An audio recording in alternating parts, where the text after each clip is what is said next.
এই অভ্যুত্থান হওয়ার 4 মাস হতে না হতে এখন মানে একজন খুনি কিভাবে দেশে আসবে, সেই খুনি কিভাবে এসে নির্বাচন করবে, সেই খুনি কিভাবে এসে দল গোছাবে, এই কথা বলি। আমরা আমাদের নিজেদের জন্য লজ্জিত মানুষ হিসেবে। আমরা বিগত 16 বছরের সব অত্যাচার নির্যাতন তো ভুলে গেছি।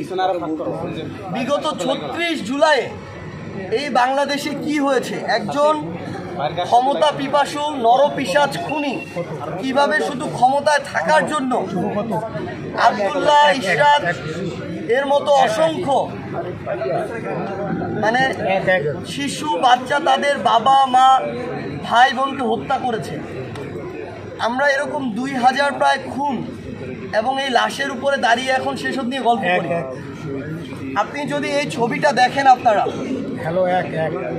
কিভাবে আসলে শুট করা হয়েছে, একজন মানুষকে শুধুমাত্র পয়েন্ট ব্ল্যাঙ্ক শুট করে এভাবে কপালের মাঝখানে শুট করে তার খুলি এবং মগজ উড়িয়ে দেওয়া সম্ভব। সেই জায়গায় দূর থেকে কোন ট্রেন স্নাইপার কোথা থেকে আনা হয়েছিল আমরা প্রশ্ন করতে চাই। তাদেরকে কি দেশে আলাদাভাবে এভাবে হত্যাযজ্ঞ ঘটানোর জন্য ট্রেন করা হয়েছিল, নাকি দেশের বাইরে থেকে ভাড়াটে খুনি নিয়ে আসা হয়েছিল ক্ষমতা বাঁচানোর জন্য? আমাদের এই প্রশ্নগুলো আমাদের ইশরাতের পক্ষ থেকে, আমাদের আব্দুল্লাহর পক্ষ থেকে, সামিউলের পক্ষ থেকে, বীর শহীদদের সন্তানদের পক্ষ থেকে। আমরা যখন এখনো বিভাগগুলোতে যাই, বিভিন্ন বিভাগে, আমরা এর আগে ঢাকায় গিয়েছি, সিলেটে গিয়েছি, রংপুরে গিয়েছি, আজকে বরিশালে এসেছি। আমরা আসলে সকল শহীদ পরিবারের সাথে কথা বলতে পারি না, এটার জন্য মানে আমাদের নিজেদেরই খারাপ লাগে। কারণ আমাদের সবারই আলাদা আলাদা গল্প আছে, কষ্ট আছে, ব্যথা আছে। যার চলে গেছে সেই বুঝে যে তার কতটুকু খালি করে দিয়ে গিয়েছে।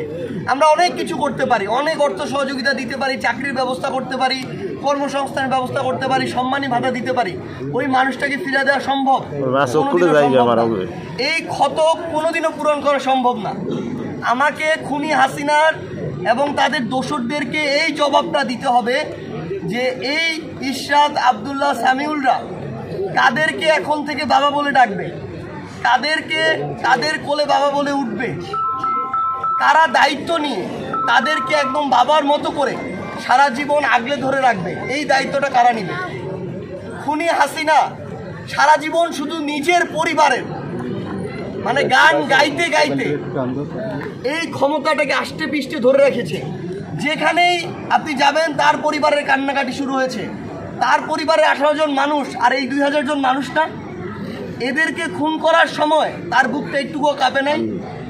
আজকে এই আমার যে ভাই শহীদ হয়েছেন, যে বোন শহীদ হয়েছেন, সেই শহীদ পরিবারের বাবা মা ভাই বোনকে আমরা কিভাবে সান্ত্বনা দিব? আমাদেরকে ওই খুনি হাসিনার ওই শব্দগুলো বলতে হবে, বাক্যগুলো বলতে হবে।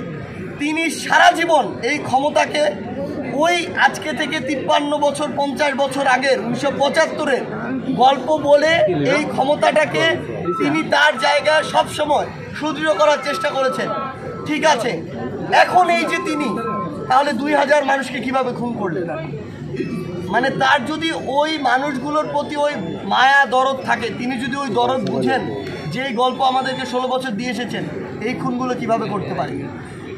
কেউ যদি, আমরা আমাদের জায়গা থেকে স্পষ্ট করে একটা জিনিস বলি, এই খুনের বিচার না হওয়া পর্যন্ত বাংলাদেশে খুনি হাসিনা এবং তাকে যারা খুনি হাসিনা বানিয়েছে তার দোসররা, তাদের এই বাংলাদেশে যেই রাজনৈতিক প্ল্যাটফর্মকে সামনে রেখে তারা এই কাজগুলো করেছে, তাদের আসলে কোনো অধিকারই নাই এই বাংলাদেশে সেই প্ল্যাটফর্ম নিয়ে চলায়।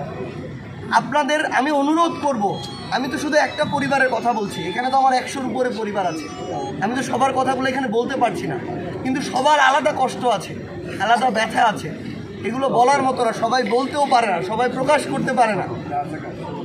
আমার অনেক বোন আছে যাদের বিয়ে হওয়ার মাত্র কয়েকদিন হয়েছে, তাদের সারা জীবন কিভাবে কাটবে?